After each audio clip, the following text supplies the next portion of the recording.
Alright, we back. Phone storage was messed up. Had to get it on. Had to get some deletes in. We at the gas station trying to gas up real quick for the job for the day. Faithful customer too. So yeah, to pick up where I left off for FedEx, it's been probably about a year not working with FedEx. Didn't know I made my first $4,000 not working with FedEx. Made my first $1,300 not working with FedEx.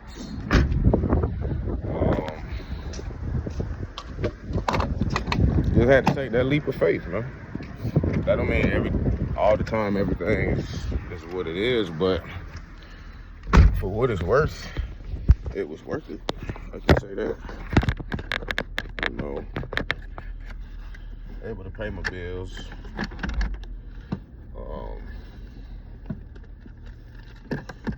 Able to pay my bills and keep my life in rotation.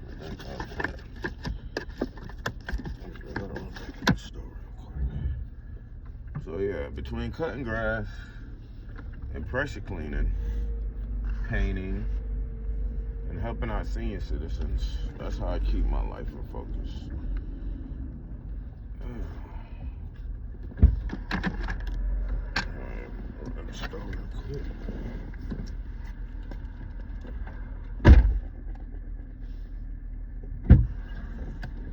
That was the fastest running the stove real quick ever. So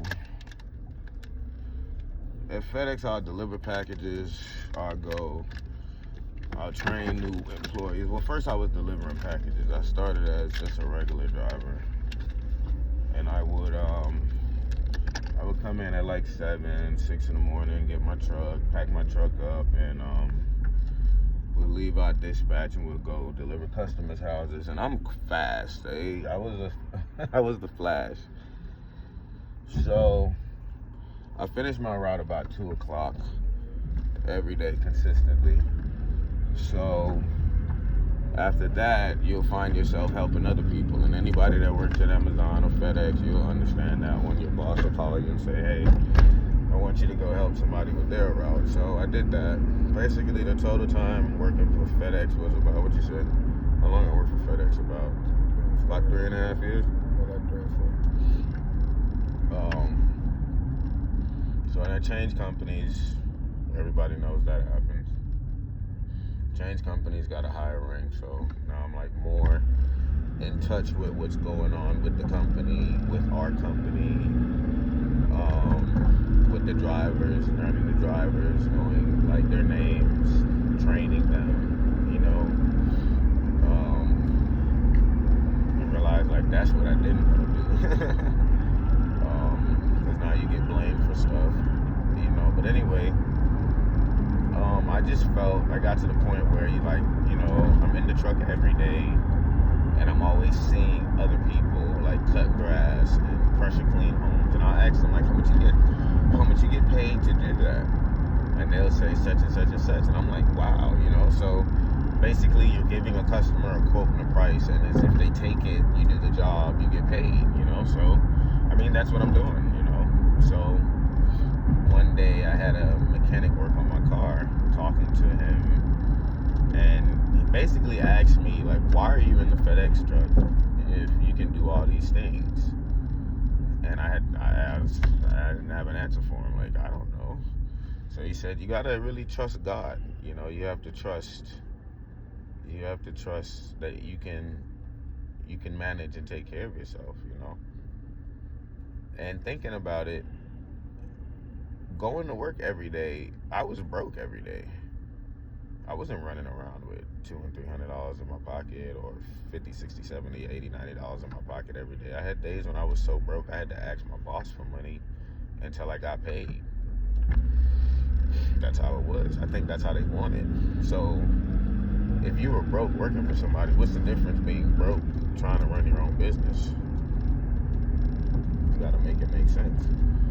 So I started cutting grass at like $30, $50. This is while I'm working. I get off after work, I'll cut 1 or 2 yards. So my goal was to cut 2 yards a day. Just 2 yards, whatever. I'll be tired. Down in the description or in my channel, you'll see pictures of these yards or whatever. So my goal was just to cut yards or cut a yard, and I realized I was doing that. So I was like, wow. So now I had to get the company a name. That's where Signature came into play. So now I'm running around doing stuff under Signature Cut. I'm cutting grass. So who wants to just keep making $50 if you know how to put in a countertop, you know how to install security lights, you literally know how to put a toilet in, you could install a tub. You just got to know what you know how to do. And if you do it right, you'll have no problems. So I stopped working for FedEx in March, and it is December. Have we paid rent, buddy? Yep. Lights? Yep. Water? Yep. It's been struggles, yeah, don't get me wrong. It hasn't been perfect, but I've been able to place bids on jobs, accept a bid, go get paid, and give him the money, you know? So it's showing me that the more you build yourself, the more you put yourself out there, the more you try to get clientele and put yourself in the market, you can get out there. It's just, I'm doing it myself, you know? So it's a day by day, it's a climb. But what I can tell you is, I see what an artist has to do, like a rapper. You can't just decide to be a rapper one day. You can't decide just to make beats one day, right? He makes beats. What's the name of the channel that you make beats on? K2 made it TS. K2 made it? TS? Yeah. K2 made it TS. That's where you can find your beats. But you can't just wake up one day and say, all right, boom, I'm gonna do this. It gotta be something about it, or it has to be trained to you. So everything I do, I've been trained to do. You know, I've been a maintenance man at hotels. I've been a maintenance man at apartment complexes. I've cut grass for companies. I've cut grass under bosses. So it's already in you to do. And with this, you have to do things to like a perfection. So it's all to the customer's eye, you know? So that's what really keeps your business going. My business is off of return service. So as like the customer I'm going to now, we're on the road. Right now, when I put this phone back down, put it on the charger. Right now, in like 20 to 30 degree weather to a customer, very loyal lady, military. She just needs her yard cut. You know, usually grass cutting is out of season right now. And that's another thing I wanted to talk about. So a lot of people say, well, what do you do when the seasons change? You change with the seasons. So my skill and my thought pattern with it, I can go January to September doing everything that I do, which is lawn service, light handyman work, maintenance, light electricity, plumbing.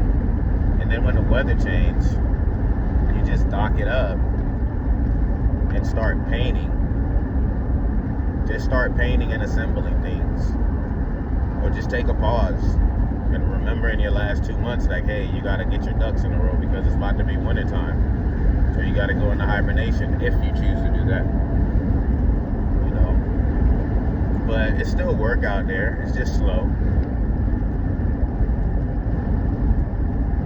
Do I regret leaving FedEx? At times. But for my freedom, no. To be able to see my kids, no.